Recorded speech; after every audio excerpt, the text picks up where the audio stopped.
इल्म व अदब की सर सैयद ने ऐसी शमा जलाई है, बच्चा बच्चा जिसका सारी दुनिया में शैदाई है। 27 अक्टूबर को सीवान की धरती पे नकहत सर सैयद के लालों ने उर्दू की बज़्म सजाई है। दोस्तों, लेकिन अब एक ख़ास बात अर्ज़ करना चाहता हूँ, वो ये है कि हमारे नाज़िम मुशायरा बहुत देर से निज़ामत कर रहे हैं और बहुत खूबसूरत निज़ामत कर रहे हैं। दूसरी बात यह है कि वो नाज़िम के साथ साथ बहुत अच्छे शायर भी हैं, तो मैं ये चाहता हूँ कि उनकी शायरी ज़रूर सुनी जाए, और अगर नहीं सुनी जाएगी तो ये नाइंसाफ़ी होगी। मैं उन्हें एक शेर इरफान सिद्दीकी का पढ़ के इजाज़त उन्हें बुलाता हूँ कि हवा का चलना दरीचों का बाज हो जाना, ज़रा सी बात पे दिल का गुदाज हो जाना, ख़याल में तेरा खुलना मिसाले बंदे क़बा, मगर गिरफ्त में आना तो राज हो जाना। वाह। जनाब नदीम फर्रुख, उन्हें बुलाइए कि वो अपने कलाम आपको सुनाएं और महसूस फरमाएं। मोहतरम हजरात, आज़म शाकरी साहब ने मेरे लिए बहुत सारे लफ्ज़ खर्च किए और आपको इस बात के लिए आमादा किया कि आप 2-4 शेर मेरे भी टूटे फूटे सुन लें। निज़ामत करने का सबसे बड़ा नुकसान यही होता है कि जो आपका बुनियादी काम होता है वो दूसरे नंबर पे आ जाता है, और जो दूसरे नंबर का काम होता है वो पहले नंबर पे आ जाता है। मैं बड़ी ईमानदारी से माइक पर हाथ रख के कसम खाता हूँ अल्लाह को हाजिर नाजिर जान के कि मैं बुनियादी तौर पर 24 कैरेट का शायर हूँ। निज़ामत एक इजाफी जिम्मेदारी है जो मुझे सौंपी जाती है और उसे मुझे निभाना होता है, लेकिन आखिर में मुशायरे के बाद यही होता है कि लोग निज़ामत को याद रखते हैं। आज मोहतरम मंजर भोपाली साहब की सदारत है और सदर अली वकार ने मुझे ये हुक्म दिया है, ये इजाज़त दी है कि मैं चंद शेर आपकी अदालत में पेश करके मैं भी आपकी दुआएं हासिल करूं। आप अगर इजाज़त देंगे तो चंद शेर हाजिर करूंगा, और यहीं से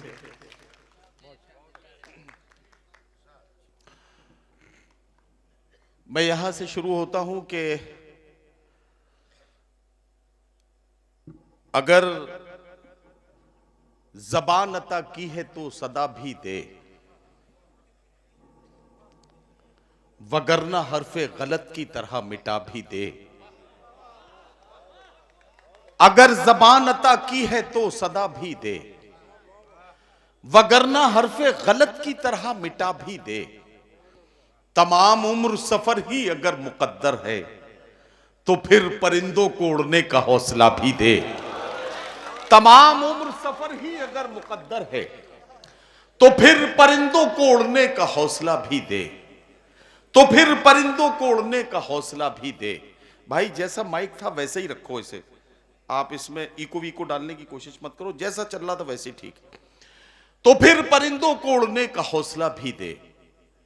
मैं 4 मिसरे और आपकी खिदमत में पेश करता हूं कि मुआफी मांग के, ये 4 मिसरे सुने, इसमें एक चेहरा नजर आएगा आपको, किसी का नाम लेने की जरूरत नहीं, गजल इशारों के नाम में बात करती। मुआफी मांग के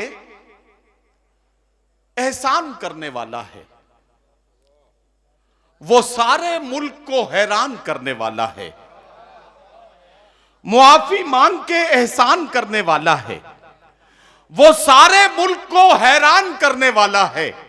गुरूर आ गया फिरौनियत की मंजिल तक, वो अब खुदाई का ऐलान करने वाला है। गुरूर आ गया फिरौनियत की मंजिल तक, गुरूर आ गया फिरौनियत की मंजिल तक, वो अब खुदाई का ऐलान करने वाला है। मुआफी मांग के एहसान करने वाला है, वो सारे मुल्क को हैरान करने वाला है। गुरूर आ गया फिरौनियत की मंजिल तक, वो अब खुदाई का ऐलान करने वाला है। 4 मिसरे और सुने कि सुबह मगरूर को वो शाम भी कर देता है, शोहरतें छीन के गुमनाम भी कर देता है।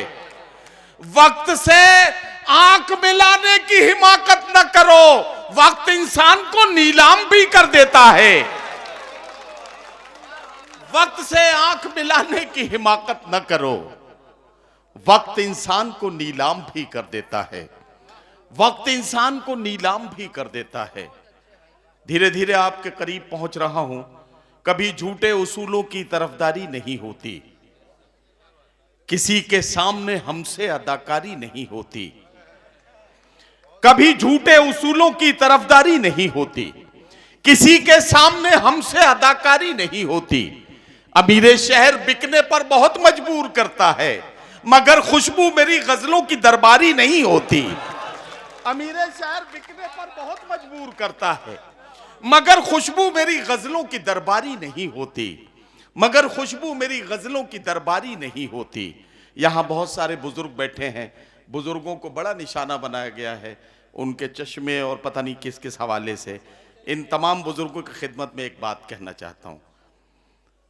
एक शेर है, मैं वो शेर इसलिए सुनाऊंगा कि शायर की जिम्मेदारी यह है कि जो देखे उसे अपनी शायरी में शामिल करे। और इस शेर की वजह से मुझे पूरी दुनिया में बहुत दुआएं मिली हैं, बहुत लोगों की मोहब्बतें मिली हैं।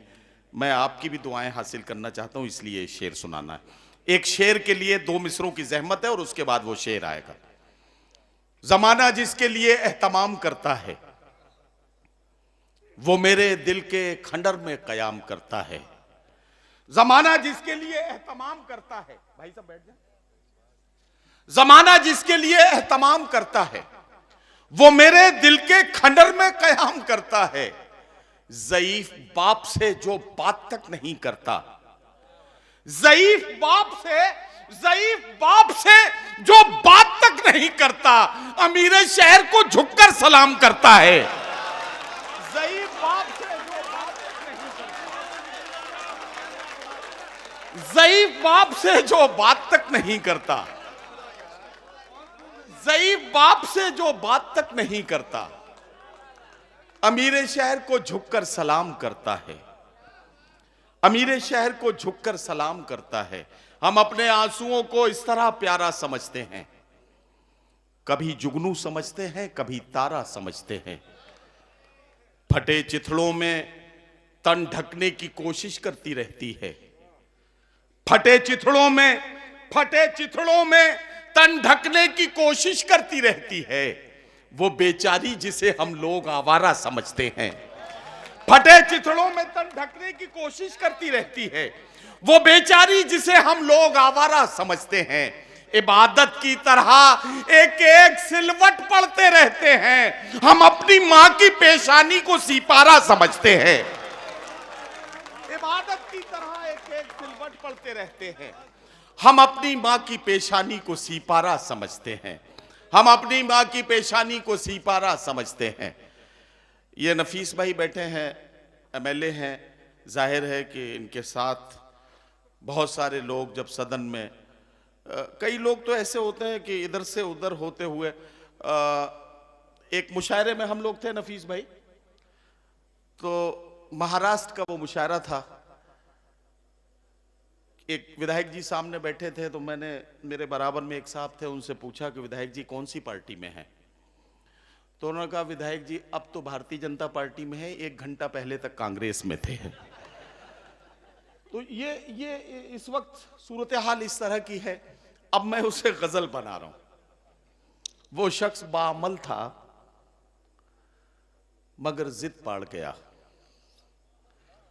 नाम नहीं लूंगा किसी का, आपको समझना है। वो शख्स बाअमल था मगर जिद पाड़ गया, अपनों से दूर होके मुसीबत में पड़ गया। वो शख्स बाअमल था मगर जिद पाड़ गया, अपनों से दूर होके मुसीबत में पड़ गया। मिट्टी से अपनी जो भी वफाएं न कर सका, वो पेड़ आंधियों में जड़ों से उखड़ गया। मिट्टी से अपनी जो भी वफाएं न कर सका, वो पेड़ आंधियों में जड़ों से उखड़ गया। वो पेड़ आंधियों में जड़ों से उखड़ गया। उसने भी, डॉक्टर अमजद साहब, उसने भी सबके साथ मेरी की मुखालिफत, उसने भी सबके साथ मेरी की मुखालिफत।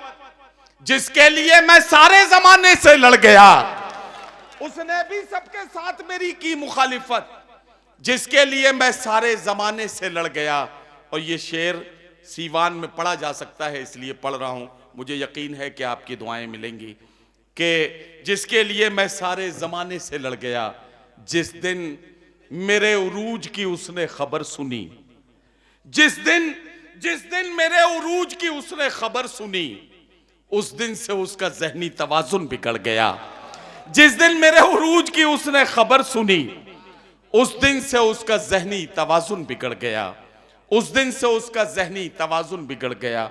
और हरफ आखिर के तौर पर ये चंद शेर के कुछ इस तरह से ज़माने पे छाना चाहता है, वो आफताब पे पहरे बिठाना चाहता है। ताल्लुकात के धागे तो कब के टूट चुके, मगर ये दिल है कि फिर आना जाना चाहता है।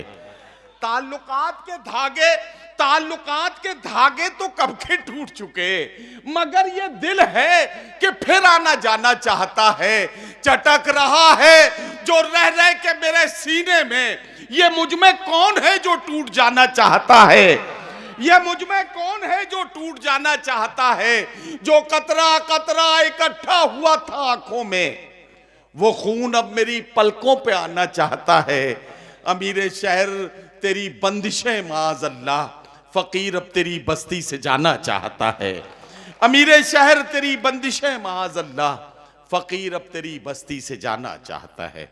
हजरात गिरामी, आपका बहुत शुक्रिया कि आपने मुझे भी बहुत मोहब्बतों से और बड़ी दुआओं से नवाज दिया।